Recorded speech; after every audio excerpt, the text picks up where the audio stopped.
Ministri grek i mbrojtjes Nikos Dendias ishte në Francë për të marrë në dorëzim fregatën e parë franceze nga 4 të porositura nga Athina nga grupi detar. F-601 Kimon, një variant i armatosur rënd i fregatës franceze të mbrojtjes dhe ndërhyrjes, u dorëzua në një ceremoni të veçantë në portin e Lorientit. Ministri grek e komentoi këtë moment se me fregatat Greqia ka tashmë marinën më të fortë në histori.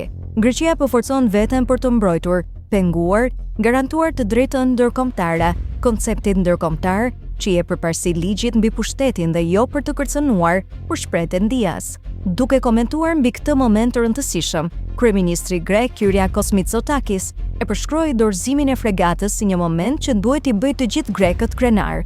Greqia era dakord të blinte 3 anije me një opsion për një të katërt në shtator 2021 si pjesë e një pakete mbrojtëse prej 3 miliardë eurosh. Pas ceremonisë së dorëzimit, F-601 Kimon do të lundrojë për në Brest për të marrë sistemet e saj të armëve duke përfshirë raketat anti-anije Ecosed Block 3 dhe raketat e mbrojtjes ajrore Aster 30 dhe pritet të mërrijë në bazën tetare të Selaminës pranë Athinës në fillim të vitit të ri.